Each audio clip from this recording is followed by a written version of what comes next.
नमस्कार। चलिए आज राजस्थान के उस महाकाव्य में उतरते हैं जो सिर्फ किताबों में नहीं बल्कि वहां के जर्रे जर्रे में बसा हुआ है। ये शौर्य, निर्माण और एक कभी ना हारने वाले जज्बे की कहानी है। एक ऐसी गाथा जो आज भी जिंदा है।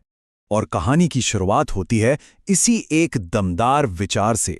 सोचिए तो जरा, एक ऐसी धरती जहां की मिट्टी भी अपने योद्धाओं की जीत के गीत गाती है।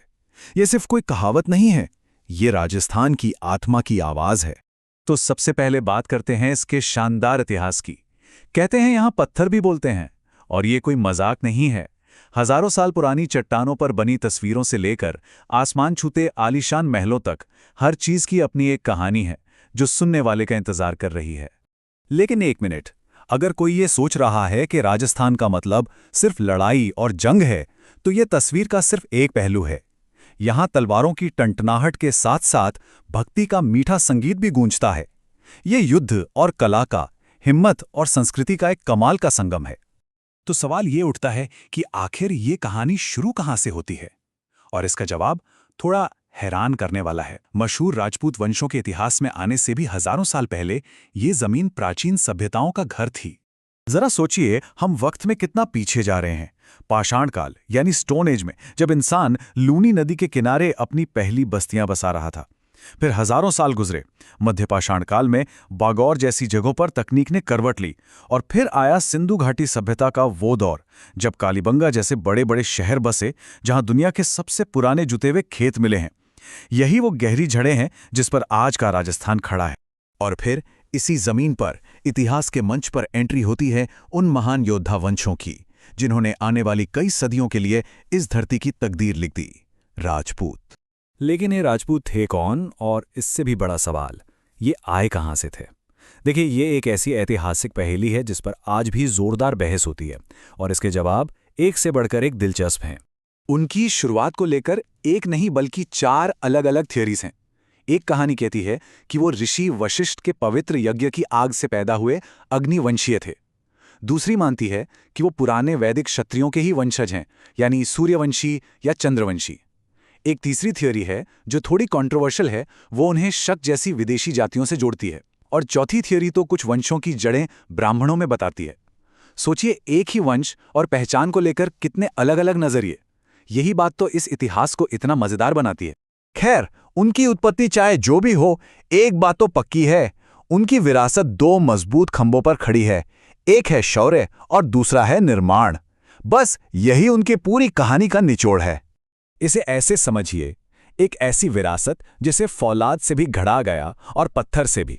मतलब एक तरफ तो जंग के मैदान में दिखाया गया वो साहस जिसकी कोई मिसाल नहीं, और दूसरी तरफ कला और वास्तुकला का वो जादू जो आज भी हैरान कर देता है। फौलाद की इस विरासत में 2 नाम सूरज की तरह चमकते हैं।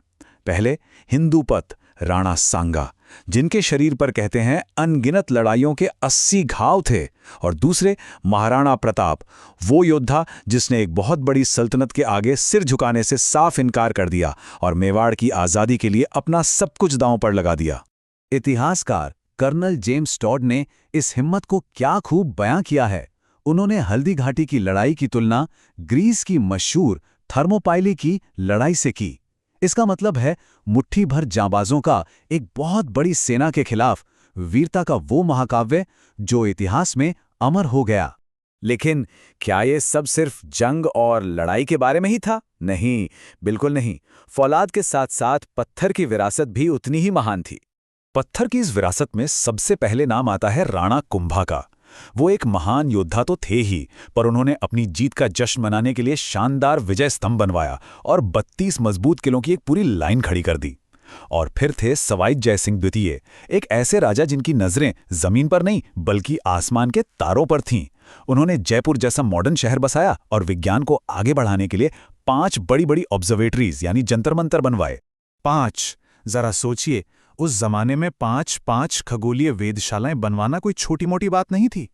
ये सवाई जयसिंह की साइंटिफिक सोच और दूर तक देखने की उनकी काबिलियत का सबूत है। ये सिर्फ इमारतें नहीं थी, ये तो ज्ञान और विज्ञान के मंदिर थे। तो शौर्य और निर्माण के इन्हीं सब ऐतिहासिक धागों को जब एक साथ बुना जाता है, तब बनती है आज के राजस्थान की वो पहचान जिसे कोई मिटा नहीं सकता।